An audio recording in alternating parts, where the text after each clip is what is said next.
Et je me dis, non, non, là c'est bon, je vais être AE. Soit j'y vais en AE, soit j'y vais pas. Donc j'essaie d'être un peu ferme dans la négo. Ouais. Finalement, j'obtiens, j'ai ma place en AE, mais du coup j'arrive, j'ai tout approuvé. Pour moi, un top sales, il sera jamais remplacé par une IA. De temps en temps, on en reçoit des appels de SFR ou d'autres entreprises. Le mec déroule un truc de 20 secondes avant qu'on puisse en placer une. Ouais. Bah en fait, ça va pas. Il faut surtout pas rentrer là-dedans. Un top sales, c'est quelqu'un qui en 15 secondes arrive à accrocher ton intérêt. Ça, je pense que c'est quelque chose qui intéresse beaucoup de personnes, c'est de comprendre comment tu rends l'évaluation des leads et des deals objective. Et hyper compliqué, on sort de là en sueur tous les deux, pas possible, rendez-vous foiré. C'est le premier qui gagne et on y va quoi. C'est ça. Okay.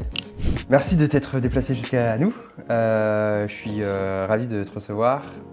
Tu viens parce que tu es un sales dans une boîte iconique en France qui s'appelle Payfit, qui est réputée notamment pour sa vélocité commerciale. Ouais. On en discutera. Je pense que ça fait 6 ans que tu es chez Payfit maintenant, c'est ça? Ouais, presque 7. Presque 7. Vous étiez combien quand tu es arrivé? On était une petite quarantaine. Ok, et aujourd'hui vous êtes combien? Et aujourd'hui, alors c'est dur de suivre le fil précisément, il me semble qu'on est entre 900 et 1000. Ok, donc tu as connu toutes les phases, tu nous en parleras, mais ouais. de 40 à 1000. Qu'est-ce que tu fais aujourd'hui chez eux pour te présenter en quelques mots? Aujourd'hui, je suis Sales Director pour la France et je suis en train de récupérer le UK là depuis 2-3 mois. Et donc je gère les équipes commerciales sur un pays et sur l'autre. Ok, ça représente combien de commerciaux en tout? Et alors sur la France, c'est une quarantaine de sales, okay. 35. Okay. Et sur le UK, c'est une quinzaine. D'accord, ok. Et à part Payfit, est-ce que tu peux nous parler un petit peu plus de ta carrière dans la vente? Comment tu es arrivé là? Ouais, je suis arrivé un petit peu par hasard là. Avant, j'ai commencé, j'étais à Barcelone, j'ai fait toutes mes études à Barcelone. Je suis rentré chez SAP à Barcelone parce que je voulais découvrir l'univers tech sales. J'ai fait 1 an là-bas sur les grands comptes et puis au bout d'1 an, je suis parti voyager pendant 3 mois et en revenant, on s'est dit avec ma copine de l'époque qui est ma femme aujourd'hui, on cherche un taf et le premier qui trouve un travail, on va s'installer là où il trouve le travail. Ouais. C'est le premier qui gagne et on y va quoi. C'est ça. Okay. Et en fait, en rentrant, je me suis rappelé d'un ami du travail de chez SAP qui me tannait toute la journée avec une boîte qui s'appelait Payfit, qui allait cartonner, qui était génial, c'est incroyable le produit, etc. Donc je me suis dit, je vais quand même regarder ce truc-là. J'ai postulé et 2 semaines après, je commençais chez Payfit à Paris. C'était quoi ton premier job chez Payfit du coup? C'était sales. Ok. Sur quel type de client? C'était à l'époque, on n'avait pas du tout de segmentation. Donc c'est sur tout le range de Payfit. Donc le range de Payfit, c'est quoi? C'est de 1 à 100 salariés. Et sur à peu près toutes les industries, parce qu'il y a quelques industries comme le BTP, comme le régime agricole, etc. qu'on ne peut pas gérer. Ok. Alors avant de poursuivre sur Payfit, tu as fait un passage par SAP, il faut qu'on en parle. Ouais. Qu'est-ce que tu apprends là-bas et avec quoi tu repars? Ouais. Je pense que SAP, c'est ma première vraie expérience sales. C'est-à-dire que j'ai appris un peu les notions commerciales un petit peu théoriques. Plus théorique que pratique. Pourquoi? Parce que c'est de la vente grand compte. C'est des cycles de vente hyper longs. Combien de temps à peu près? C'est entre 6 mois et 1 an. D'accord. En fait. Les cycles de vente, c'est un segment sur lequel, donc c'est de l'enterprise, sur lequel tu signes vraiment pendant 2 semaines sur ton quarter. C'est à la toute fin de quarter parce que tu t'envoies des offres de partout, tu mets la pression à tout le monde et tu rentres 2 deals sur le quarter qui te font atteindre ta target. Et du coup, finalement, tu ne mets pas tant en pratique ces notions, cette théorie que tu as pu voir et que l'école SAP t'apprend. Et c'est peut-être un petit peu ce qui m'a manqué, c'est cette vélocité de découvrir du plus petit compte, la vente un peu plus transactionnelle, qui permettent de closer des clients au quotidien et donc de s'exercer au quotidien, de tester de nouvelles méthodes, etc. En valeur absolue, en nombre de deals, tu n'en as pas beaucoup sur lesquels tu travailles en fait sur une année sur SAP quoi. Ouais, vraiment pas. Vraiment pas. Là où chez Payfit, les sales ils signent quasiment toutes les semaines. Chez SAP, donc ça fait une quinzaine de deals de signés sur le quarter. Chez SAP, c'est 1 ou 2. Donc et parfois 0 même. Et c'est ça qui est terrible. Et tu parlais d'école de vente SAP. Qu'est-ce qui se passe quand tu arrives chez eux du coup? Comment c'est pris en charge ça? Quand on arrive chez eux, il y a des gens qui sont là pour accompagner ceux qui viennent d'arriver. Donc il y a toute une formation. C'est beaucoup de trainings digitaux. C'est pas mal de self-learning. Donc c'est des vidéos avec des questions? Ouais, c'est des vidéos, des questions, des quiz, des questionnaires, un peu de tout ça. Un petit peu de pratique avec quelqu'un qui est là à côté de nous pour nous accompagner, pour nous guider un petit peu dans tout ça. Et ensuite, c'est beaucoup de pratique parce qu'il faut comprendre le produit qui est hyper complexe et l'intégrer avant de pouvoir échanger avec les prospects. D'accord. Et là, c'était quoi comme solution que tu... Et là, alors moi, je bossais sur l'Afrique du Nord. Okay. C'est un segment un peu particulier chez SAP parce que j'avais tout le Maghreb, donc Algérie, Maroc, Tunisie. Et en fait, c'est un segment un petit peu particulier chez SAP parce que c'est le seul segment sur lequel il n'y a pas de verticale et il n'y a pas de produit. Donc on bossait sur tous les produits et toutes les verticales.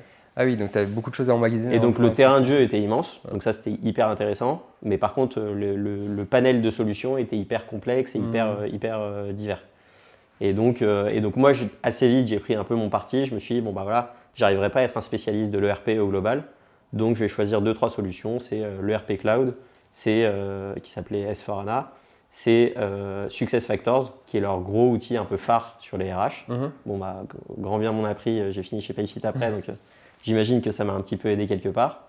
Et donc c'est ces choses-là, enfin je me suis centré vraiment là-dessus, et je me suis dit, bon, je deviens un expert là-dessus. D'accord. Et c'est là-dessus que j'ai commencé. Et dans la théorie, est-ce qu'il y a des choses qui t'ont marqué sur les méthodes de vente? Sur les méthodes de vente, ouais, alors eux ils utilisaient vraiment les grandes méthodes un peu connues des grands comptes, du Médic, toutes ces choses-là. Okay. Je pense que c'est super important sur le grand compte. Il faut savoir s'en détacher un petit peu sur la vente transactionnelle. Ouais. C'est ce que j'essaie de partager aujourd'hui à mes équipes. Mais du coup, ils sont encore une fois, très théoriques sur voilà, les grands principes de comment on gère un deal grand compte. Mais t'as pas le temps de t'exercer. Mais t'as pas le temps de t'exercer. Ouais. Et c'est ça peut-être ce qui manque le plus dans ce job-là. Ouais. Et ils t'ont pas mis dans des situations de simulation où tu as dû t'exercer? Non, pas vraiment. Tout de suite, en fait, tu colles les basques d'un autre AE Okay. qui est un peu plus senior pour apprendre, pour comprendre, pour voir comment il gère ses deals. Tu colles les basques aux pre-sales qui sont là pour t'accompagner sur les rendez-vous un peu complexes pour essayer d'intégrer vraiment toute la mécanique.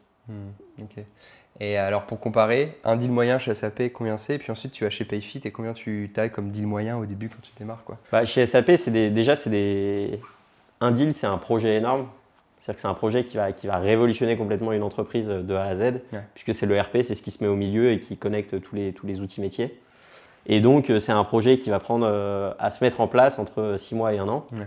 Et c'est un projet qui va coûter plusieurs centaines de milliers d'euros parce qu'il y a le coût de la solution, il y a le coût des intégrateurs, parce que c'est des engagements sur 3 ou 4 ans. Parce que voilà, donc ça, c'est des très très gros deals. Il y a beaucoup de services autour du produit SAP. Il y a énormément de services. Tu as un intégrateur, tu as les gens qui font la maintenance, tu factures aussi des personnes qui vont faire des prestations quand il y a besoin d'une mise à jour, etc. D'accord. Donc tout ça, c'est très cher. Là où chez Payfit aujourd'hui, le panier moyen, c'est peut-être entre 6 et 8 000 euros par an. D'accord. Donc c'est entre 5 et 700 euros de MRR, donc de revenus mensuels. Ouais. Et est-ce que tu peux rappeler pour ceux qui ne connaissent pas Payfit, quelle est votre activité? Alors notre activité chez Payfit, c'est qu'on a un outil d'automatisation et de gestion de la paie, du social et des RH, principalement pour les TPE, PME, en France, en Espagne et en Angleterre. Et TPE, PME, c'est quoi? Parce que ça dépend un peu des boîtes, enfin des entreprises. Chez nous, TPE, PME, c'est entre globalement 0 et 100 salariés. D'accord. Voilà. Donc, toutes les entreprises de France et d'Angleterre et d'Espagne entre 0 et 100 salariés, ils peuvent avoir besoin de vous pour gérer leur paie et la partie RH de leur entreprise, quoi. Ouais, alors besoin de nous, oui, je pense. Est-ce qu'on peut les servir? Pas toutes, parce qu'il y a des spécificités de métier, des complexités un peu sur certains segments du marché qu'on ne gère pas et qu'on n'a pas forcément vocation à gérer, parce que c'est des segments un petit peu trop complexes sur lesquels nous, on ne va pas s'y retrouver, et sur lesquels les clients ne seront pas heureux avec la solution. Et dans ces cas-là, on préfère ne pas les prendre dès le début. D'accord. Parce qu'avant, j'ai l'impression, tu m'arrêtes si je me trompe, mais avant Payfit, tu étais obligé de passer par un comptable, un service humain pour gérer tout ça. Ouais, c'est ça, exactement. En fait, pas le concurrent, mais en tout cas le schéma qu'on retrouve sur 90% des deals, c'est un comptable qui gère la paie de son client. Et le comptable, il gère la paye En fait, il y a de la même manière, il y a différents cas de figure, mais la plupart des comptables, c'est pas leur métier, ça les fascine pas. La paye, c'est pas ce qu'il y a de plus intéressant, et c'est pas là qu'ils marchent le plus. Et donc finalement, c'est un peu problématique pour eux de gérer ça. Ils le font parce que ça arrange leurs clients, et bien souvent, ils sont pas complètement mécontents de lâcher la paye. D'accord. Et en fait, les 10-20% qui restent, c'est avec des outils un peu plus traditionnels, très anciens, qui existent sur le marché. Je pense que tout le monde en a en tête. C'est Windows 98 avec des outils qui sont vraiment pas au goût du jour, quoi. Ouais. D'accord. Et donc, tu arrives là-bas, au final, tu as 1 an d'expérience vraiment en sales. Ouais. Comment se passe ton onboarding? Qui t'apprend à vendre du PayFit? Bah déjà, j'arrive là-bas, on essaie de m'orienter d'abord sur un poste de SDR, donc de BizDev, parce que j'avais un profil très junior. Historiquement, j'ai toujours été le plus jeune sur mon poste chez PayFit et pendant tout au long de ma carrière. Je me dis, non, là c'est bon, je vais être AE. Soit j'y vais en AE, soit j'y vais pas. Donc j'essaie d'être un peu ferme dans la négo. Ouais. Finalement, j'obtiens, j'ai ma place en AE, mais du coup, j'arrive, j'ai tout approuvé. Ok. Et ensuite, du coup, quand j'arrive sur le job, on me colle pareil un AE un peu plus senior pour m'accompagner, pour m'aider au quotidien. Le ramp-up, il se passe assez bien. Finalement, la paye, c'est très complexe pour comprendre les mécaniques, mais c'est très logique. Et donc, en fait, assez vite, j'arrive à comprendre comment ça marche. Étonnamment, ça m'intéresse. Parce que, je sais pas, j'ai envie de tout savoir, tout comprendre, d'être vraiment d'être vraiment béton sur les questions qui me viennent. Et donc, je prends un peu le réflexe de m'instruire, de m'entraîner, de comprendre, d'aller creuser tout ce que je ne comprends pas, etc. pour être le plus pertinent possible vis-à-vis de mes prospects. Et dans cette première année, je suis entouré de top sales, vraiment, qui viennent un petit peu de différents horizons, mais qui sont tous super forts. Et aujourd'hui, c'est des sales qui ont chacun leur méthode, qui ont chacun leur process, qui viennent de plein de types de ventes. Qui est vraiment à 360. Il y en a qui venaient de chez Oracle, il y en a qui venaient de boîtes de recrutement, il y en a qui avaient monté leur boîte, etc. Enfin, vraiment plein de profils.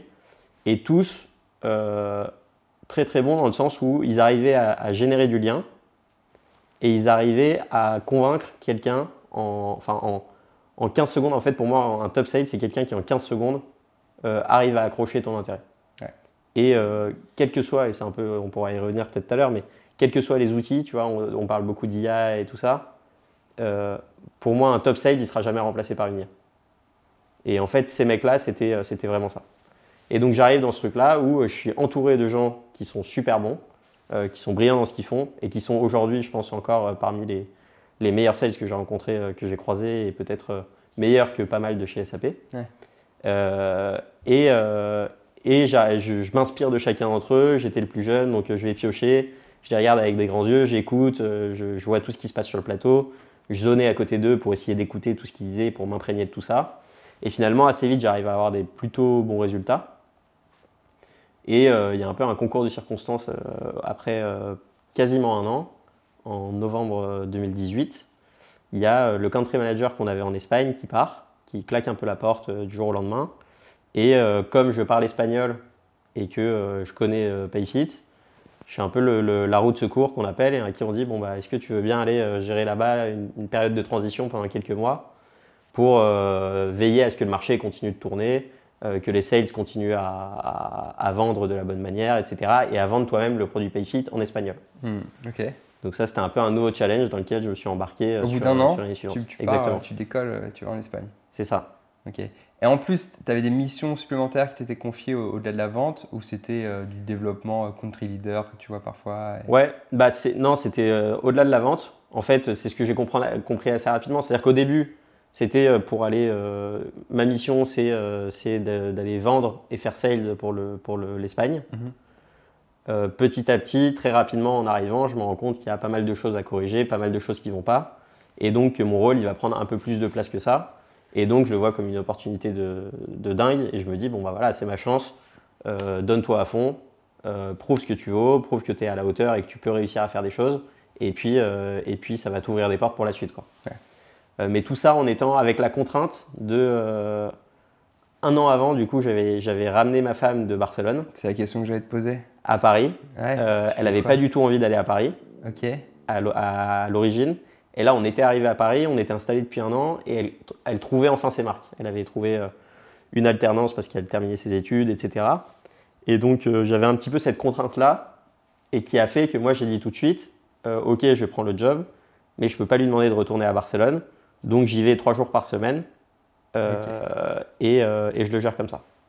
Ok. Donc, c'est ce que j'ai fait, très fatigant pendant 9 à 10 mois. Au bout de 10 mois, j'ai dit à Firmin, qui est le CEO, Mathieu, qui était le Head of Sales, c'est trop fatigant. Voilà, tout roule maintenant, tout est en place, le marché avance bien. Donc on trouve un country manager, on trouve un head of sales et moi je rentre en France gérer d'autres choses. Et donc finalement c'est ce qu'on a fait, on a trouvé les deux. Moi je suis rentré en France et à ce moment-là, comme j'avais pu montrer que j'étais capable, que j'avais réussi à redresser un petit peu la barre, à mettre des choses en place, à gérer un petit peu un projet et une équipe, on m'a confié le lancement de l'équipe Inbound chez Payfit.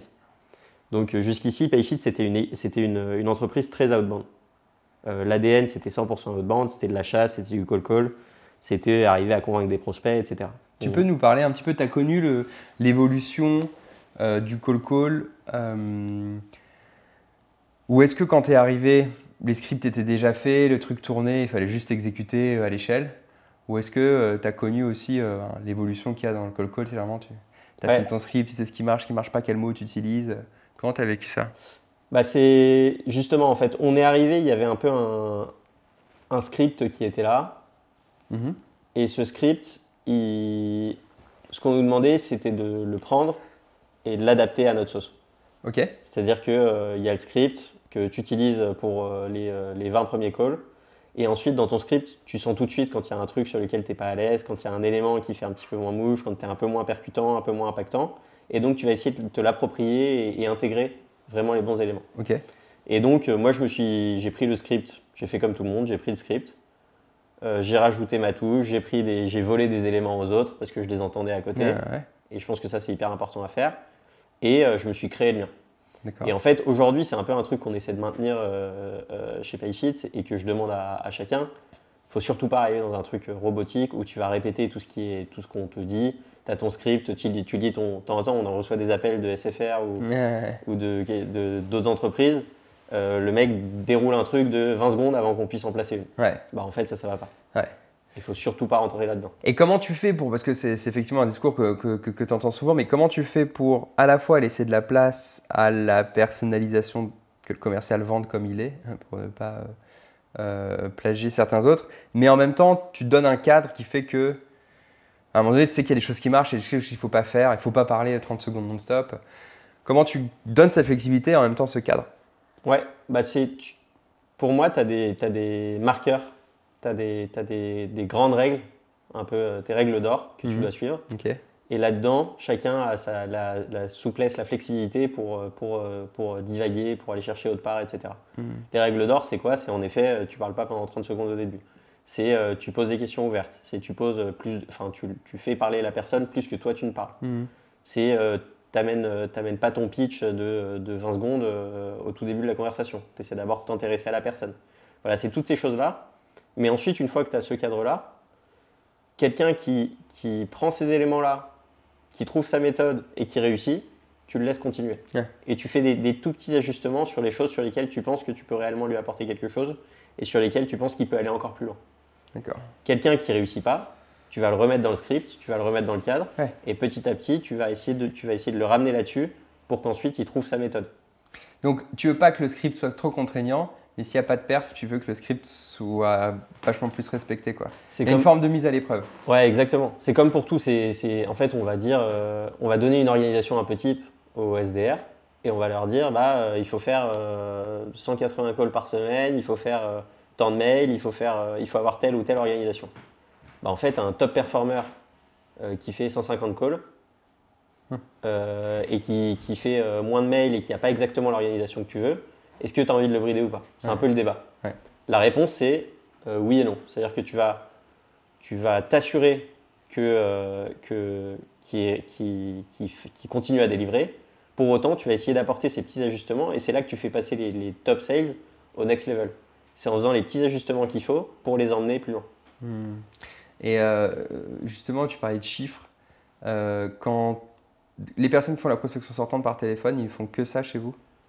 Ouais, alors on a une équipe SDR et une équipe AE. En fait, comment on est organisé? On a les SDR qui font le début du funnel, donc qui vont prendre des listes et qui vont les appeler, et booker des démos dans les agendas des sales. Et les sales ensuite prennent ces démos et vont les closer. Et donc, combien de calls ils sont censés passer par semaine, les SDR chez vous? Les SDR, du coup, c'est 180. Et ça, c'est très variable. Je discutais hier avec avant-hier, ce week-end, là, avec un ami qui bosse chez Amazon. Il me disait, chez nous, c'est 250 calls. D'accord. Bon, en fait, tous les business sont différents. Tous les complexités, les volumes de deals, tout ça, c'est très différent. Donc, en fait, c'est pas réellement comparable. Et c'est des listes qu'il y a sur le CRM avec les numéros déjà préparés pour eux. C'est comme ça. Et donc ça, c'est tout l'enjeu. En fait, on y reviendra après, j'imagine, mais c'est pour le passage on a fait un peu un shift chez Payfit du volume de la croissance à tout prix à l'efficacité et la productivité. Et donc en fait, pour faire ce shift-là, pour améliorer l'efficacité et donc faire plus avec autant ou moins de personnes, comment on a dû faire? On a dû s'assurer pour que les SDR ils passent un maximum de temps sur leur vraie valeur ajoutée, qui est le call, et le moins de temps possible à essayer de chercher dans le CRM, faire leur liste, faire leur truc et tout, aller passer 10 fois sur les mêmes comptes les uns les autres, pour au final faire un call dans la matinée. Et donc ça a été tout l'enjeu, ça a été de se dire, ok, comment on arrive à aligner avec le marketing, avec les SDR, pour faire en sorte qu'il y ait une bonne communication et que les SDR bénéficient des listes marketing au quotidien. D'accord. Et ils font quoi d'autre à part du call qu'est-ce qu'il y a d'autre comme canal d'acquisition outbound à votre disposition? Alors, ils sont hyper libres au niveau de l'approche. D'accord. C'est-à-dire qu'ils veulent faire LinkedIn, des textos, des WhatsApp. Il y en a qui font un peu de tout. Il y en a qui font des vidéos qu'ils envoient via LinkedIn. Il y en a qui font des vidéos qu'ils envoient via mail.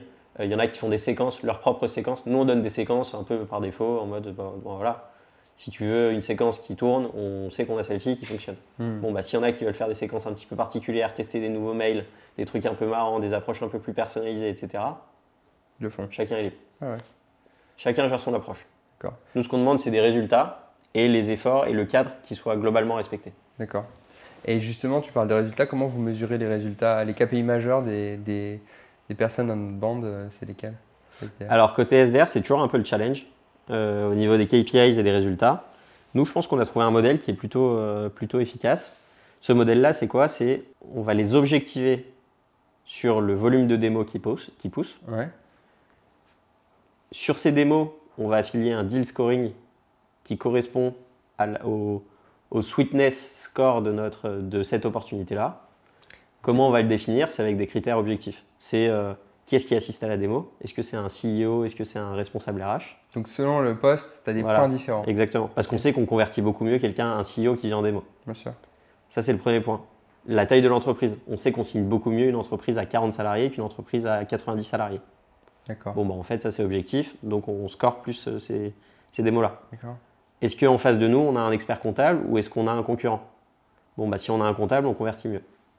D'accord. Est-ce qu'il y a un SIRH en place ou est-ce qu'il n'y en a pas? Est-ce que les gens bossent sur Excel ou via mail pour les congés? Si c'est Excel ou mail, on convertit mieux. Donc en fait, toutes ces choses-là, ça va orienter la chasse des SDR vers les segments qui sont les plus porteurs pour nous. Et donc ça leur donne une target en points. Donc ça, c'est au niveau de l'objectif. Donc c'est des démos avec un coefficient. Exactement. Et ensuite, sur le modèle de REM, il y a à la fois ce bloc-là, objectif, donc atteinte de la target de points, et à la fois une brique qui est un take rate, donc une commission sur ce qui est signé parmi les démos qu'ils envoient. D'accord. Donc en fait, on va les intéresser sur toute la ligne et ensuite, le troisième pilier, je dirais, c'est le career pass et les évolutions. C'est-à-dire qu'on demande aux SDR, pour passer au next level, d'atteindre un revenu signé sur leurs opportunités créées. D'accord. Et en fait, ces trois choses-là, ça fait que les SDR, ils vont à la fois aller chercher du volume pour atteindre leur target de points et de démos, à la fois de la qualité via les points et le MRR pour maximiser la conversion des AE, et à la fois s'assurer que les deux correspondent bien et que l'EMRR plus les points, ça leur permet d'atteindre leur target et les critères d'évolution. D'accord. Donc, e-book des rendez-vous, donc ça c'est un premier, qui ont différents niveaux de qualité. Et ensuite, en fonction de si c'est signé ou pas. Okay. Ça représente quoi en proportion dans la partie variable? Le côté tu as booké le meeting et le côté le meeting a été signé? Alors, j'ai plus le compte exact. Il me semble que c'est, si je dis pas de bêtises, il me semble que c'est 80% sur les volumes de démo et 20% qui correspond au take rate théorique qui leur permettent de combler leur outil. Ok, d'accord. Donc, outbound, toi, tu arrives, il y a l'inbound à lancer, je reprends le cours de l'histoire. Ouais. Tu t'en occupes. Est-ce que tu peux nous préciser juste en quoi ça consiste à ce moment-là de faire de l'inbound chez Payfit? À ce moment-là, jusqu'à ce moment-là, l'inbound, c'était pas du tout une préo. Comme j'ai dit, on avait une grosse culture outbound. Jusqu'à ce moment-là, l'inbound était réparti. Il y a des leads qui rentraient, ils étaient répartis à la volée parmi les AE. C'est des leads du site internet? Comment ils sont Du site internet, ouais. On faisait très peu d'acquisitions. Ok. On avait une brand qui était une marque qui n'était pas hyper forte non plus. Okay. Donc les volumes n'étaient pas énormes. D'accord. Et donc en fait, à un moment, on s'est dit, bon, bah, si on veut pouvoir grandir aussi vite qu'on le souhaite, on ne peut plus se baser que sur la machine outbound qui roule très bien. On doit ajouter la jambe inbound. Ouais. Et donc en fait, cette jambe-là, comme on a fait, bon, bah, on a recruté du monde au marketing pour accélérer et pour lancer un petit peu la machine. Et en parallèle à ça, côté sales, il fallait que ça suive. Et donc pour que ça suive côté sales, on a créé une équipe de SDR d'abord sur la partie inbound, donc qui était dédiée à ça. On a mis les top SDR. Souvent, on se dit, bon bah voilà, l'inbound, c'est les leads qui sont chauds. Le mec, il arrive, il a fait sa demande de démo. Bon bah on va lui coller un SDR junior, comme ça, il va se faire les dents dessus. Ouais, et puis voilà. C'est plus facile. Ouais. Sauf qu'en fait, chacun de ces leads, c'est des leads que tu as payés, que tu as payé cher, et qui finalement représentent une mine d'or pour toi. Et tu as plutôt intérêt à mettre tes top sales dessus. Ah ouais. Pourquoi ? Parce qu'en fait, au bout du compte, ça va peser hyper lourd. Et si le mec, sur ce segment-là, sur l'inbound, il a un taux de conversion qui est 5% plus bas qu'un autre, bah, au bout du compte, ça fait beaucoup d'argent. D'accord, donc l'espoir, c'est de dire je vais générer beaucoup plus de leads en inbound en mettant l'énergie nécessaire et du coup, il faut que Exactement, c'est ça. Donc à la fois l'effort du marketing pour ramener beaucoup de leads et à la fois l'effort sales pour s'assurer que ces leads-là soient le mieux traités possible. Et donc très vite, l'inbound est passé de 20% à 50% du revenu de la boîte. Ok, et est-ce que tu peux nous dire sur quel était le canal un peu leader en inbound? En inbound, au début, on n'a jamais fait beaucoup de campagnes de marque, de notoriété. On a toujours été très axé perf. Et la perf, c'est quoi? C'était via les canaux un peu traditionnels. Google, donc de la marque et non-marque sur Google. En ads ou en ads, organique? Ouais. En ads. Et ensuite, on a fait l'organique, mais on a mis 1 an et demi à le faire. D'accord. Donc Google en marque et non-marque, Facebook, LinkedIn et Twitter. Ça, c'était les 5 canaux. Et c'est de la pub à chaque fois, du payant. Et c'était que du paid. D'accord. Que du paid. Et ensuite, 1 an et demi plus tard, on s'est rendu compte qu'on n'allait pas assez vite sur l'organique et qu'on payait trop sur Google, alors qu'en fait, on pouvait ramener des leads sans. Ouais. Et donc, on a recruté quelqu'un spécialisé sur l'organique et qui a développé toute cette partie-là à fond. Articles de blog. Exactement. Les mots-clés, voilà. Je ne suis pas un spécialiste de ça. Ouais, il allait chercher des mots-clés, il s'est référencé dessus. Exactement. Et donc, ouais. Mais on a trouvé quelqu'un vraiment pointu là-dessus qui a fait exploser l'organique chez nous. D'accord. Et aujourd'hui, ça en est où, l'inbound versus l'outbound dans votre stratégie d'acquisition? Et aujourd'hui, ça représente l'inbound. Alors, dans la croissance de Payfit, il y a eu l'inbound a rattrapé l'outbound, c'est-à-dire qu'on est arrivé à un stade où c'était 50-50. Ensuite, pendant un temps, l'inbound est redescendu parce qu'on s'est dit, bon, bah, en fait, parce que l'outbound grandissait très vite, parce qu'on avait une très grosse équipe, parce qu'on rajoutait du monde, qu'on recrutait beaucoup de gens de ce côté-là. Et donc, le mix inbound ne suivait pas. Pourquoi il ne suivait pas? Parce qu'en fait, sur Facebook, sur LinkedIn, sur Google, c'est des sources, des canaux d'acquisition qui ne sont pas ce qu'on dit élastiques. C'est-à-dire que c'est pas parce que tu vas mettre 2 fois plus de budget que tu vas avoir 2 fois plus de leads. Au final, les gens qui tapent bulletin de paye sur Google, tu ne vas pas en créer 2 fois plus. Donc en fait, il y a un moment, tu atteins un peu ton plafond de verre. Et si tu ne dépenses pas bien ton argent à ce moment-là, très vite, tes coûts d'acquisition, ils explosent. Ouais. Et donc, en fait, pendant un moment, donc, on a continué d'accélérer très fort sur l'outbound et l'inbound ne suivait plus. Et donc, le mix, il est peut-être descendu à à 35-40% inbound et le reste sur l'outbound. Ok. Et en fait, là, petit à petit, un peu le nouveau pay sheet depuis 2 ans, le mix inbound reprend son poids Ok. parce que la stratégie de la boîte s'est orientée là-dessus.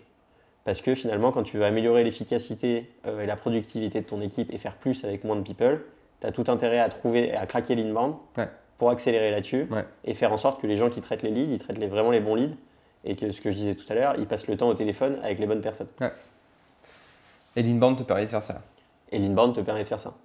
De la même manière que les partenariats, la vente indirecte, c'est autant de sources qui te permettent de ramener du revenu avec beaucoup moins de gens. Et c'est un truc qu'on a toujours pas craqué complètement aujourd'hui et qu'on a mis beaucoup de temps à lancer chez Payfit. D'accord. Et toi, donc tu lances ce truc, on reprend l'histoire inbound. Tu structures, tu testes, tu recrutes. Qu'est-ce que tu décides de faire à ce moment-là? Les recrutements, c'était simple. On voulait prendre des bons profils, donc on a recruté en interne les SDR outbound qui étaient intéressés par ce projet-là. Ouais. Au niveau des process, on a mis en place la machine qui faisait en sorte que les leads rentraient, ils étaient attribués en ce qu'on appelle round robin, donc c'est à égalité entre toutes les personnes de l'équipe, parce qu'on voulait vraiment mesurer la performance. Une fois c'est A et le lead d'après c'est B qui l'a, le lead d'après c'est C. Okay. Exactement. Et en fait, par-dessus ce round robin, pour avoir vraiment une idée précise de la performance, on a accolé un lead scoring. Lead scoring, c'est quoi? C'est exactement ce dont je parlais tout à l'heure avec le deal scoring, sauf que c'est au niveau du lead. D'accord. C'est des critères objectifs qui nous permettent de savoir quand un lead rentre, sans lui avoir parlé, s'il a plutôt 30% de chances de passer en démo et de convertir en client, ou plutôt 1%. Ça, je pense que c'est quelque chose qui intéresse beaucoup de personnes, c'est de comprendre comment tu rends l'évaluation des leads et des deals objective. Quels critères tu utilises, comment tu les fixes et comment tu les communiques? Vous avez fait quoi comme choix, vous? Là-dessus, ce qu'on a fait sur les leads. En fait, sur les leads, c'est simple, tu as 5 éléments à disposition. C'est ce qu'on met dans le form. Et il y a toujours un enjeu au marketing de ne pas mettre trop de champs dans le form parce que ça réduit ta performance. Ouais. Les champs, c'est quoi? C'est le mail. Donc, qu'est-ce qu'on va regarder là-dessus? Est-ce que c'est un mail pro ou perso?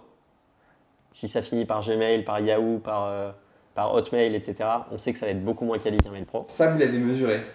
Ah ouais, mais c'est le critère numéro 1. C'est drôle. Et ça, c'est du gap que ça représente? Ah, mais on passe de 40% à 5% sur ces leads-là.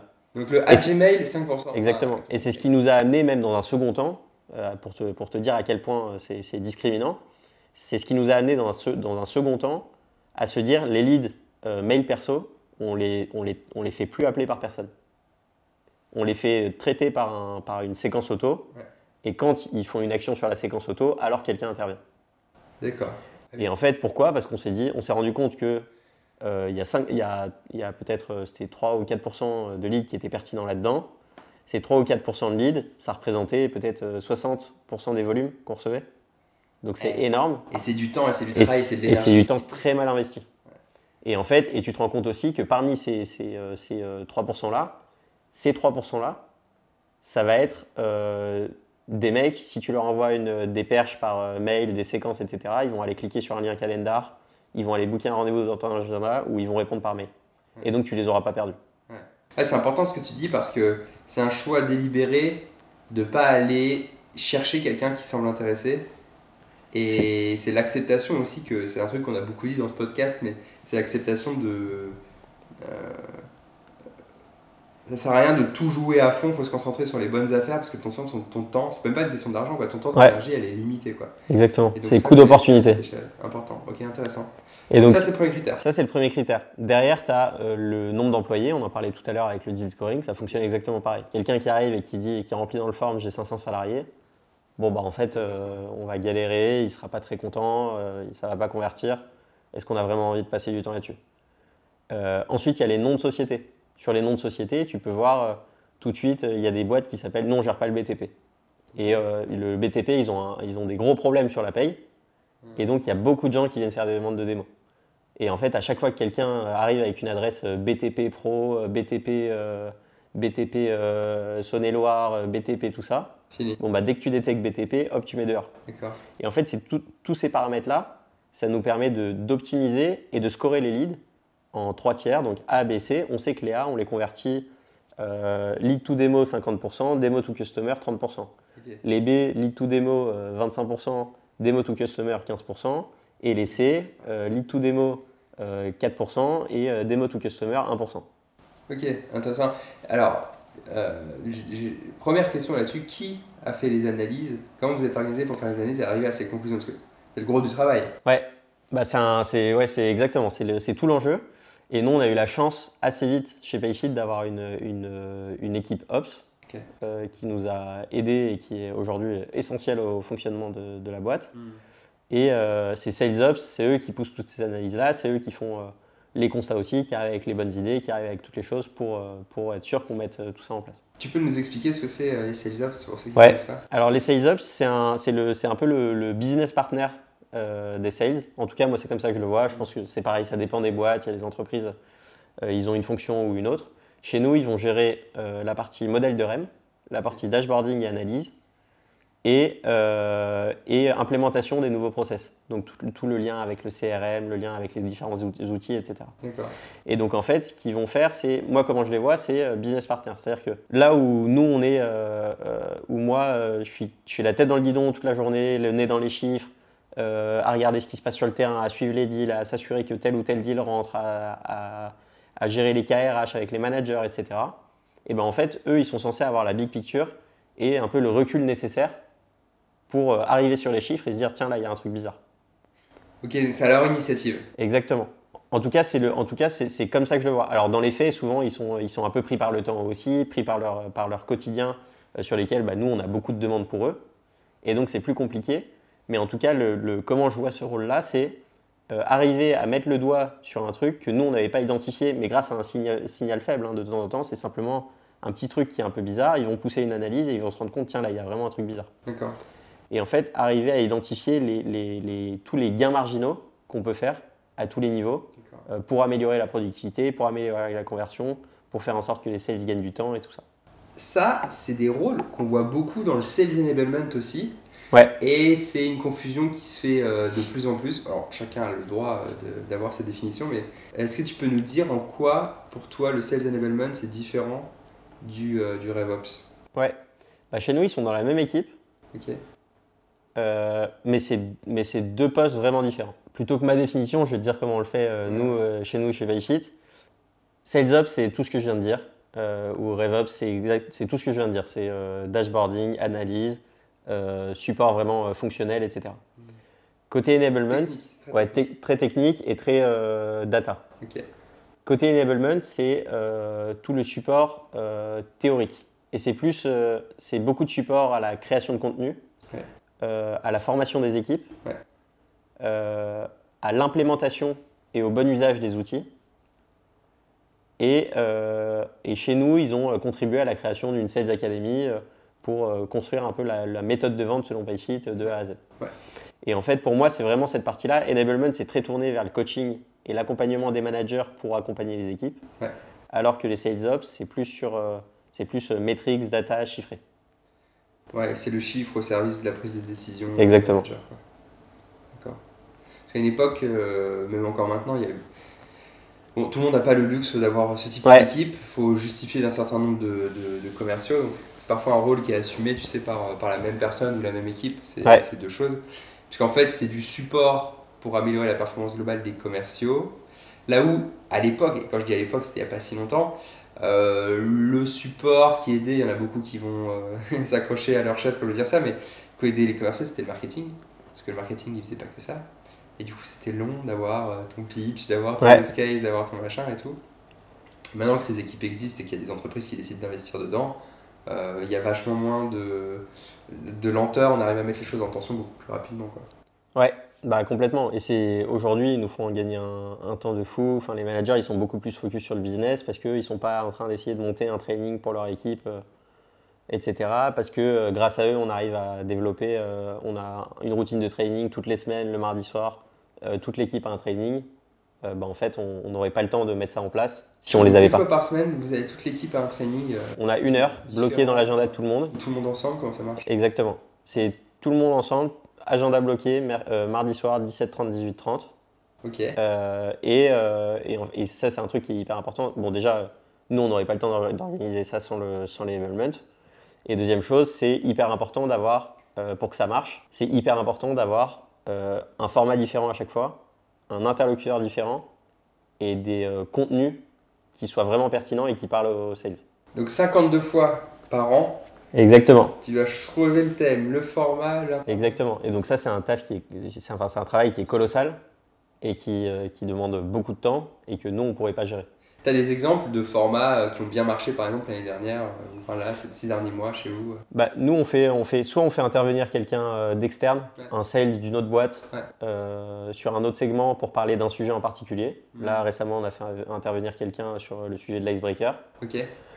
Soit on fait intervenir... C'est très précis, l'icebreaker, paf. Ouais, parce qu'en fait, on s'est dit, on est bon sur l'intro de manière générale.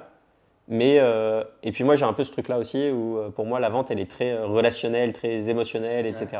Et donc l'icebreaker, c'est peut-être un des moments les plus importants de la démo selon moi. Ok. Et donc, on a un peu poussé pour ça. Donc là, récemment, on a fait ça. Sinon, on fait des sessions, on a un outil qui s'appelle Mojo pour réécouter les calls. Ouais. Et on fait ce qu'on appelle Mojo Intersquad, c'est-à-dire qu'on fait des salles virtuelles sur Zoom avec des AE de différents niveaux, de différentes équipes qui sont mélangées et chacun arrive avec un call à réécouter et à débriefer avec tout le monde. D'accord. Un extrait de 5 à 10 minutes. D'accord. Et on va parler de ce truc-là. D'accord. Et sinon, on fait des quiz pay, on fait, enfin voilà.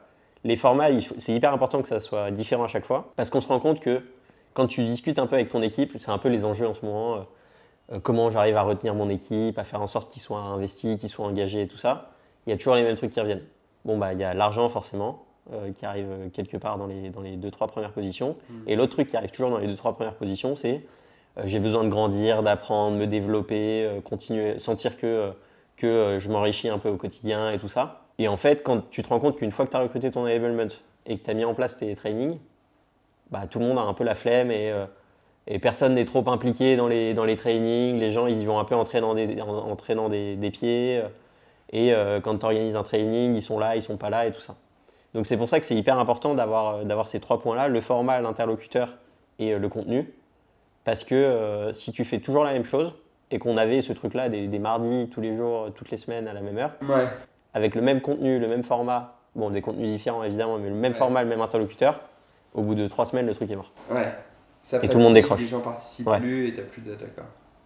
Exactement. Ok. Ouais, donc là, ça suffit d'avoir un département pour le faire. Exactement. Et ensuite, il y a la partie tooling, il y a la partie, t'en parlais, mais Sales Deck, il y a toutes ces choses-là sur lesquelles c'est hyper utile.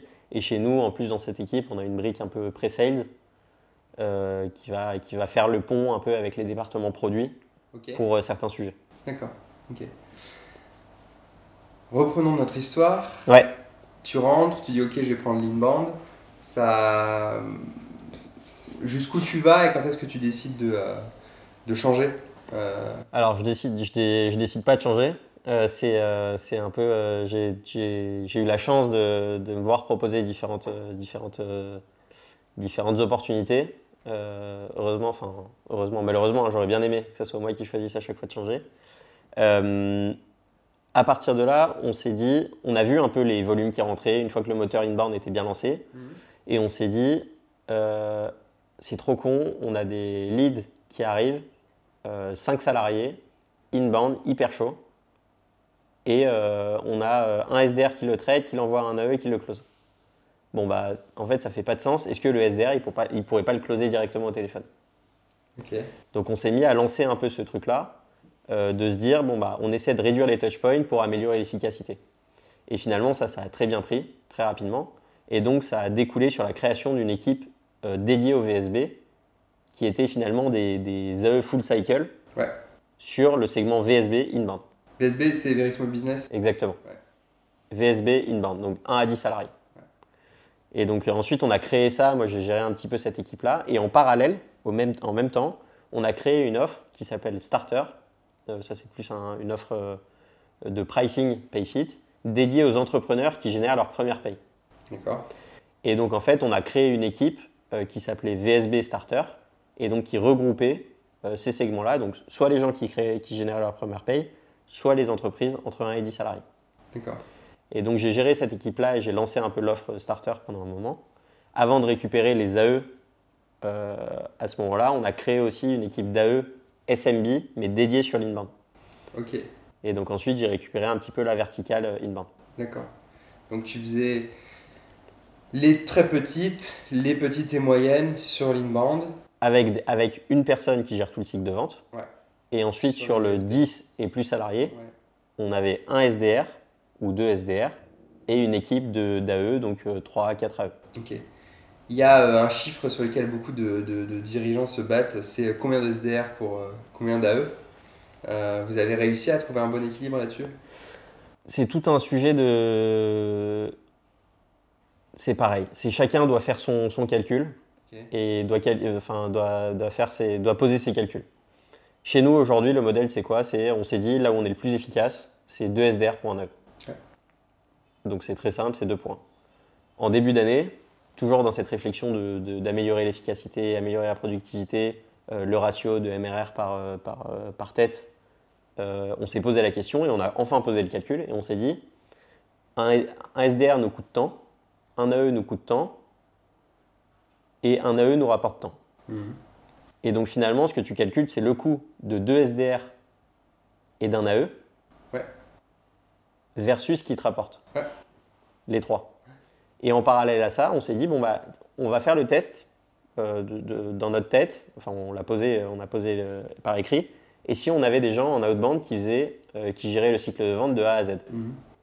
Et donc, on a fait le test et on s'est dit, bon, bah, si on prend 3 AE full cycle outbound, combien est-ce qu'ils peuvent nous rapporter et combien ils nous coûteraient? Ouais.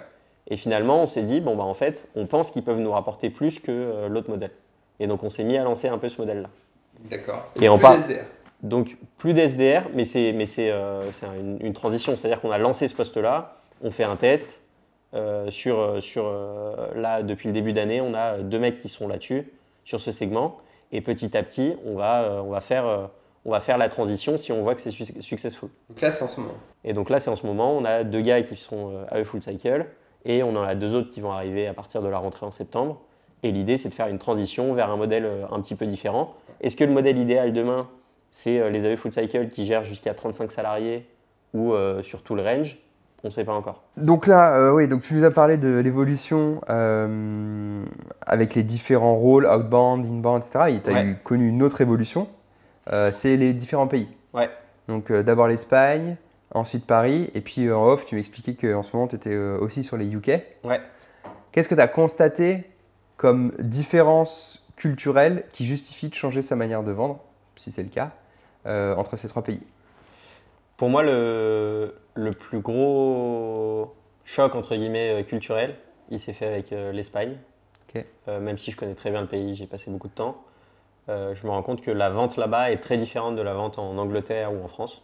Pourquoi? Pour une raison, c'est que l'Espagne, selon moi, est quelque part entre 2 et 5 ans derrière la France en termes de digitalisation. D'accord.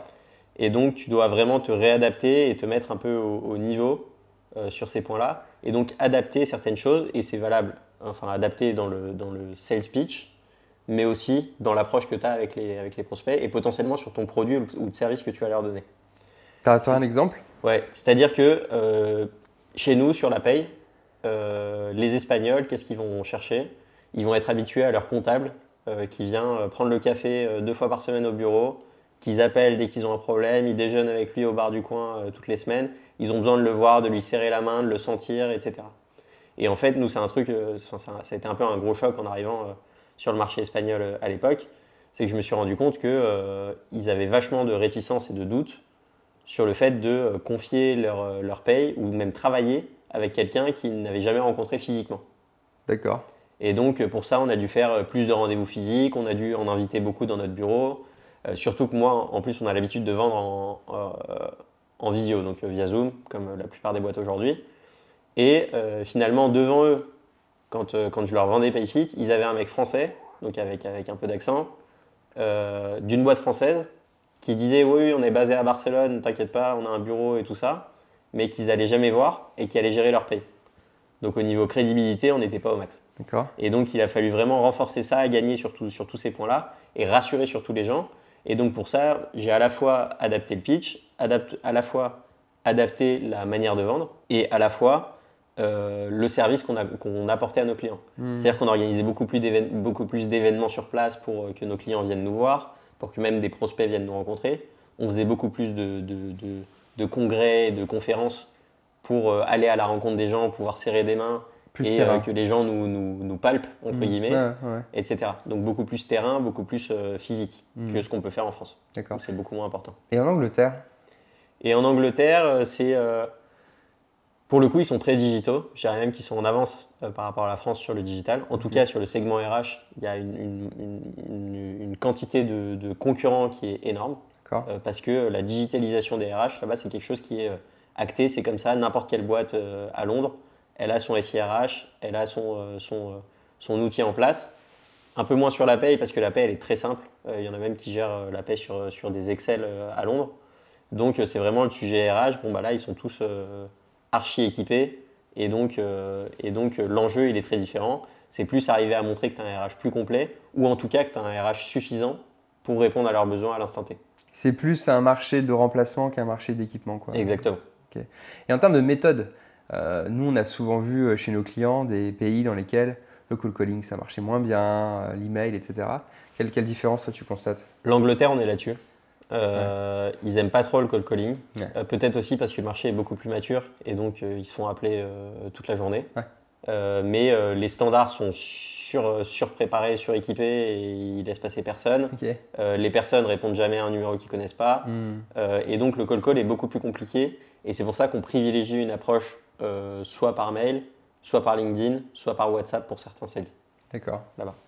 En outbound. Ouais, exactement. Et du coup, sur l'inbound, vous avez commencé à mettre votre stratégie en place? Et du coup, sur l'inbound, c'est encore compliqué. On a du mal vraiment à craquer le marché. C'est très cher. C'est très cher. Encore une fois, il y a beaucoup de concurrence. Donc, c'est assez compliqué. Donc, pour l'instant, on essaie vraiment d'accélérer et de mettre en place une vraie machine outbound qui roule avant de se focus réellement sur l'inbound, même si on essaie d'accélérer en parallèle. D'accord. Et du coup, j'ajoute à ça un autre phénomène qui me semble important. On parle de plus en plus d'efficacité commerciale. Les fonds y reviennent. On paye fit. Vous avez levé combien en tout? Je ne veux pas dire de bêtises. Aux alentours de 250. J'entends 250 millions. Donc, bon, tu lèves de l'argent pour aller vite. Tu as certaines métriques qu'il faut prouver, qu'il faut améliorer en permanence. Mais de plus en plus, on recommence à aller chercher de la rentabilité, un mot qu'on avait oublié, de l'efficacité, etc. C'est particulièrement vrai pour les commerciaux. Comment tu fais pour garder de l'efficacité quand tes équipes grandissent et que forcément il y a des déperditions, il y a des fonctions support qui s'ajoutent, de la complexité? Est-ce que tu as vécu ça et comment tu l'as géré? Ça a été tout le gros shift un peu du nouveau Payfit depuis 2 ans. C'est en fait, jusqu'à il y a 2 ans, le marché était tel qu'il y avait de l'argent qui rentrait quoi qu'il arrive. Si on voulait lever des fonds, c'était facile de le faire. On avait de l'argent en banque, donc on pouvait se permettre de recruter, d'aller chercher de la croissance. Tout ce qui importait, c'était la croissance, rentrer du MRR.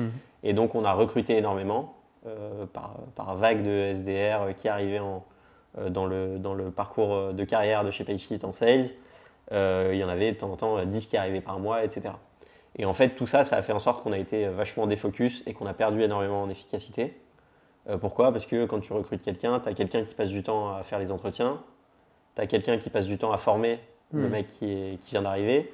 Et ce mec qui vient d'arriver, pendant 4 mois, il te coûte de l'argent, mais il ne rapporte pas.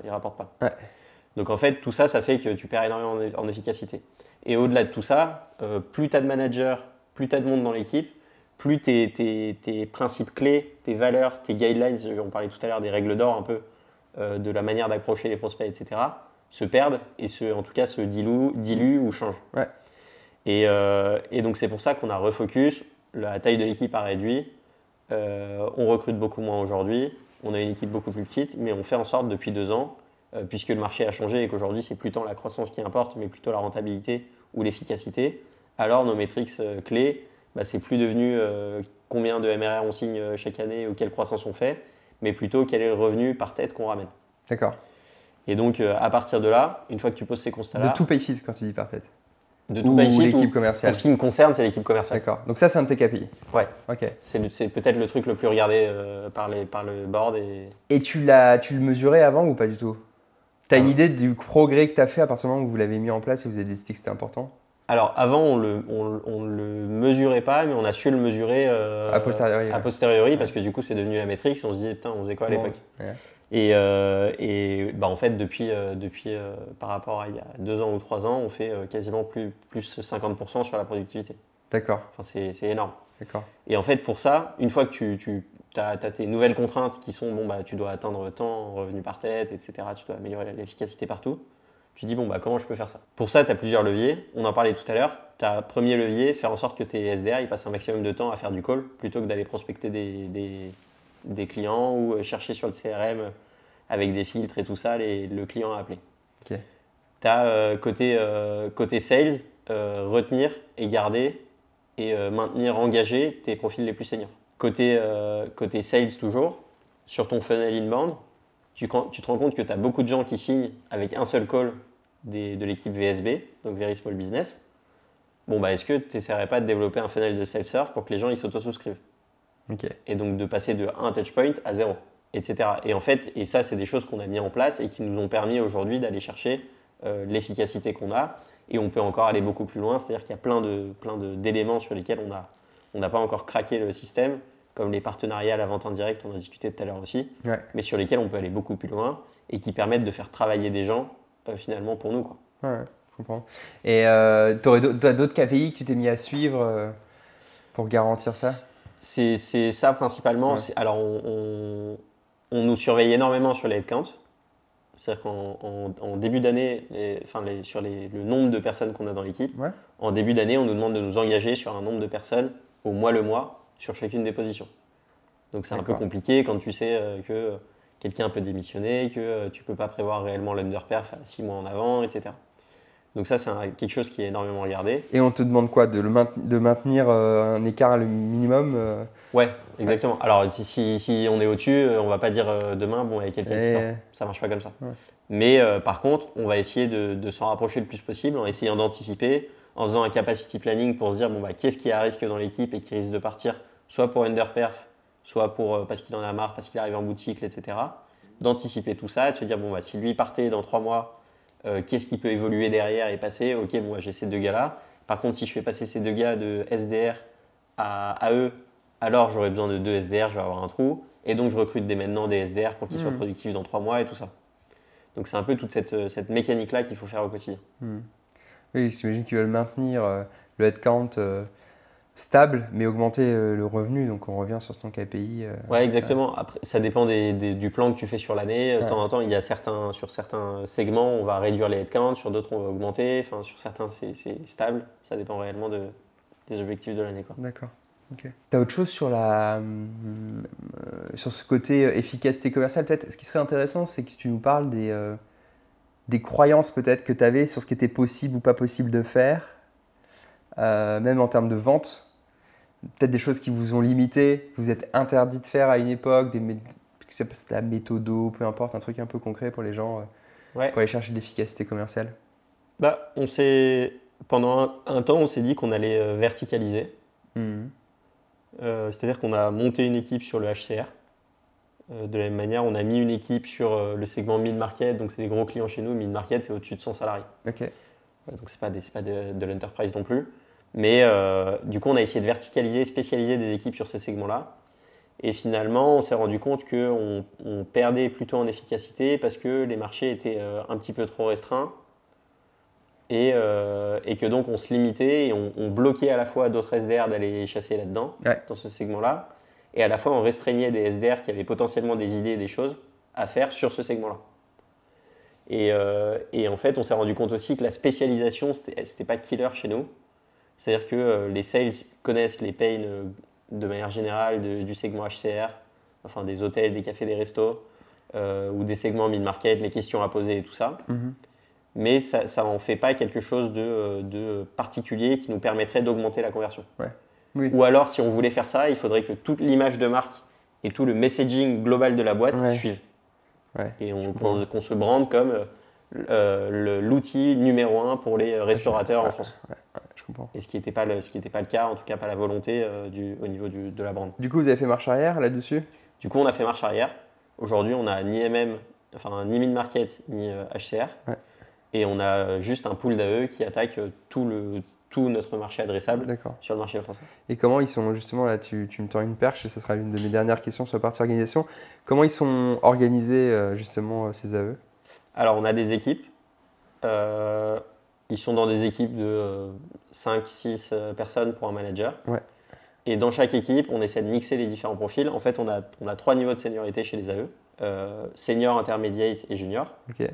Et les juniors, ils vont adresser les comptes de 10 à 35 salariés. Ok. Et les intermédiaires et les seniors vont aller adresser les comptes les plus grands. Et comment ils se marchent pas dessus? Alors, en fait, ils ne se marchent pas dessus parce que la plupart de leurs démos, c'est les SDR qui leur envoient. Ouais. Ok. Donc, en fait, on répartit à l'un ou à l'autre. Ouais. Et ensuite, sur la partie chasse, on assouplit les règles et on permet à tout le monde d'aller chercher un petit peu, d'aller chasser un petit peu sur les segments des autres. Et donc là, tu as intérêt à avoir un CRM très bien rempli parce que sinon, il y a tes clients qui se font contacter. Et là, exactement. Donc là, sur le CRM, on a justement l'équipe Ops qui nous aide énormément et qui permet de s'assurer que les comptes ne soient pas recontactés, etc. Et de la même manière, on a un paquet de SDR aussi derrière qui sont sur le CRM au quotidien en train de chasser. Donc on a intérêt à avoir tout béton parce que sinon les prospects pètent des câbles, quoi. Ça arrive quand même? Ça arrive. Ouais. Ça arrive, mais on les opt-out. Enfin, voilà. Maintenant, on a trouvé des moyens de. Ouais, mais c'est dur à s'assurer gérer parce qu'il d'éviter ça. il y a de l'humain, il y a du. Ouais, forcément, à un moment malheureusement, donné. on aimerait bien que ça arrive pas, mais Ouais. ça arrive. Ouais, C'est normal. impossible quand tu as une équipe de cette taille-là que ça arrive pas. Du coup, si on fait le calcul en tout, combien de call calls sont passés par mois ou par semaine? Tiens, faisons la semaine, c'est peut-être plus facile. Chez vous? Bah, il y a une trentaine de SDR, 180 calls par SDR. Ok. Donc, ouais. 12, donc 24. Et ton marché? 5600 peut-être. Ouais. Je suis pas sûr du calcul. Et ton. Ouais, moi j'ai 1000, mais du coup, ton marché, il est largement, suffisamment profond pour le faire. Puis j'imagine qu'ils sont appelés, je sais pas, vous avez une règle 6 fois, 7 fois avant d'arrêter. Ouais, c'est toujours pareil. On met des guidelines sous success et on mesure un peu le. D'accord. C'est-à-dire qu'on va, on va pas aller mettre le doigt sur un compte parce qu'en fait, de temps en temps, il y a des raisons très valables pour pas les rappeler. Et Bien tout sûr, ça. bien sûr. Mais par contre, on check ponctuellement combien chaque SDR fait de touchpoint avant de passer un compte en bad timing. Et vous décidez, et la règle qui vous paraît bien chez vous, c'est quoi? Et la règle, on essaie d'avoir 7-8, ouais. Ouais. Ok. Super. Écoute, merci. Je te propose de passer à la suite. Ouais. On t'a préparé des questions, c'est la tradition. Ça Donc, marche. du coup, je te laisse piocher une, nous la lire et y répondre. Si tu as envie, tu n'es pas obligé. Alors, quel est ton pire souvenir de rendez-vous client raté? Je pense que c'était un de mes premiers rendez-vous clients avec mon manager qui s'appelait Mathieu à l'époque. On est allé chez Rimowa, qui à l'époque était honnêtement un peu trop gros pour nous. Ok. Je pense qu'on n'avait rien à faire là. Et moi, je me suis retrouvé là-dessus un peu par hasard. Je ne sais plus exactement comment, mais bref, Mathieu avait décidé de me mettre dessus. Donc j'y vais avec Mathieu, on y va, on se retrouve face à 6 personnes en costard. Nous, on arrive déjà pas du tout costard, donc pas l'ambiance. Généralement, on essaie de matcher un peu la culture de l'entreprise à laquelle on s'adresse. Donc là, c'était un peu raté. Et ensuite, pendant ce rendez-vous, il passe 1h30 à nous mettre sur le grill et à poser des questions ultra techniques sur la paie, sur le produit, sur ce qu'on faisait pas, et en posant toutes les questions qu'il fallait pas. Ouais. Et hyper compliqué, on sort de là en sueur tous les deux, pas possible, rendez-vous foiré. Et finalement, évidemment, ça n'a jamais signé. Ouais. Et ça m'a peut-être appris une chose, c'est qu'un rendez-vous physique, c'est pas du tout la même préparation qu'un rendez-vous en visioconférence. Ouais. Pourquoi? Parce que à la fois, c'est beaucoup plus difficile d'être maître de l'agenda et de la discussion. Parce que les gens, comme ils tombent en face de toi, ils rebondissent, ils font de l'échange et que dans l'échange, tu perds ton fil. Et puis tu n'es pas chez toi.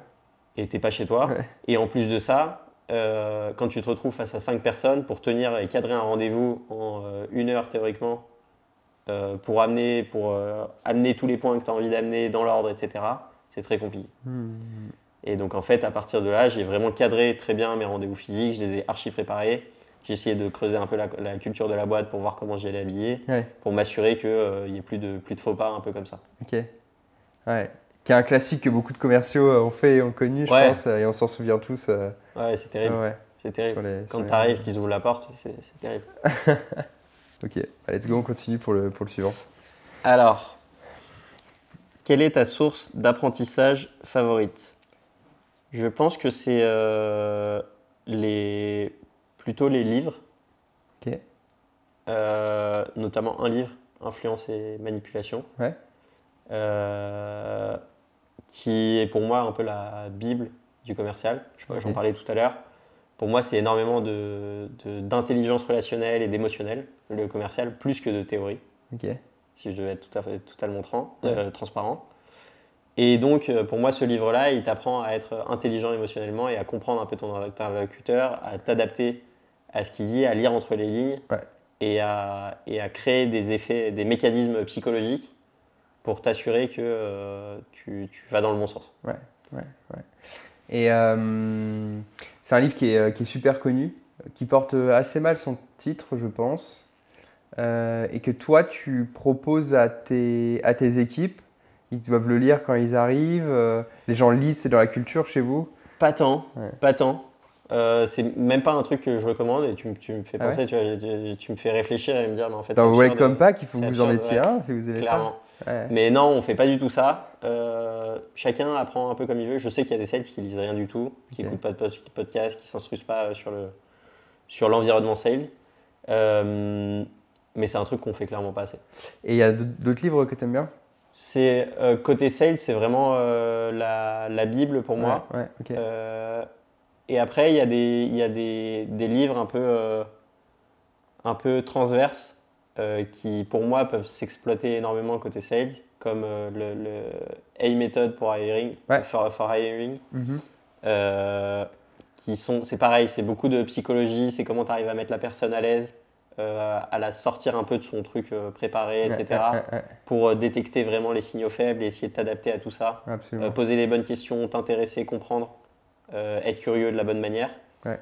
Et pour moi, ça c'est à nouveau, c'est quelque chose qui est très orienté sur le recrutement côté RH, qui est intéressant aussi bien pour les leaders que pour les sales, parce qu'un sales peut en tirer énormément.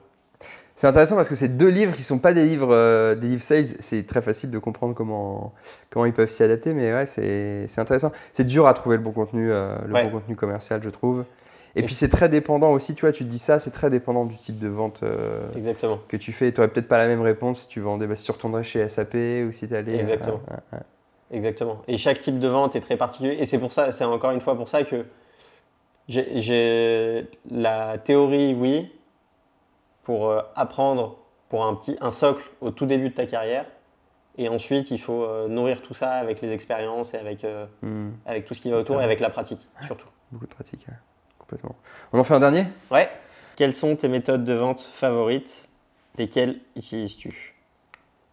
Je pense que ma méthode de vente favorite, c'est l'anti-sell. Ok. J'aime beaucoup. Ok. Parce que c'est une vente un peu plus soft. Mhm. C'est une vente à nouveau basée sur le relationnel, l'émotionnel. C'est-à-dire qu'on va rentrer un peu dans le cercle de confiance du prospect en se mettant un peu à sa place et en disant non mais voilà, après c'est sûr que nous on a un petit défaut, c'est ça, truc. Bon voilà, je vous dis pas que 100% de nos clients sont super contents, on a toujours des gens qui sont pas forcément contents.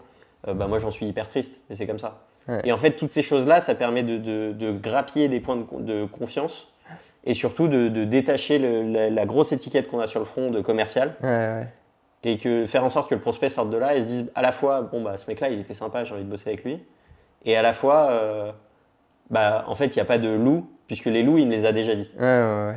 Tu sais que c'est une technique qu'ils utilisent vachement, tu vois, un autre type de vente dans les restaurants, les serveurs, où en gros ils sacrifient un plat ou une bouteille de vin ou un truc comme ça en disant non mais je vous conseille pas, franchement ça, en plus je l'aime pas, moi je comprends pas pourquoi on l'a sur la carte. Ils s'achètent du crédit, de la confiance auprès de toi, et après ils t'envoient une autre bouteille, ce qu'ils veulent vraiment te vendre, quoi. Ils sacrifient un truc. C'est compliqué parce que oui, ça marche et en même temps, tu vois, ça peut s'apparenter. Moi, je trouve que ça s'apparente à de la manipulation si c'est mal fait. Il y a toujours l'intention qui est derrière, qui est hyper importante. Ouais. Mais c'est et le danger, moi je trouve, c'est marrant, je parlais de ça ce matin, c'est que si la personne n'est pas armée pour se rendre compte de ce qui est en train de se passer, c'est très bien. Mais par contre, si elle l'est, le boomerang, tu te le prends en pleine tête et ça peut être compliqué. Et c'est pour ça qu'il y a un vrai sujet, je pense d'intention. Et je pense que c'est possible d'allier les deux. Ouais. Il faut pas que ça se transforme en. J'ai une technique pour faire dire oui, tu vois. Tu dis ABC et le mec il dit oui tout de suite. Non, mais ça doit être. En fait, ça doit être. En fait, ce truc de rentrer dans le cercle de confiance, c'est pas que du. C'est pas que pour lui vendre, mais c'est parce que je pense qu'aussi, même pour le sales, c'est la manière d'être le plus à l'aise possible avec sa vente. Ouais. C'est savoir dire de temps en temps, bah, Tu ça le dis. c'est mes petits défauts, ça c'est Ouais. les choses qu'on fait peut-être un peu moins bien. Ouais. Mais je suis OK avec ça parce que je pense que mon produit, il a vraiment de la valeur à t'apporter derrière. Tu vois. C'est la vulnérabilité du produit. Tu sais, on dit ouais, faut être vulnérable quand tu fais du Ouais. management et tout. Bah, tu le fais avec ton produit pour t'acheter Exactement. du crédit. Ah, c'est rigolo. Merci Clément. Qu'est-ce qu'on peut, pour finir, te souhaiter pour la suite pour toi dans ta carrière sales? Bah, à très court terme, la réussite du UK, donc de l'Angleterre, sur lequel je vais me réorienter réellement et passer beaucoup plus de temps là dans les prochaines semaines. Il y a des gros chantiers en cours, donc ça c'est le premier point. Et puis ensuite, bah, continuer à grandir, continuer à rencontrer des gens intéressants et à partager un petit peu avec mes équipes pour faire en sorte que les gens soient à la fois contents de ce qu'ils font, mais continuent d'apprendre aussi dans leur job au quotidien. Super, génial. Bah, écoute, c'est tout ce qu'on te souhaite. Merci d'être passé et à bientôt. Merci à toi.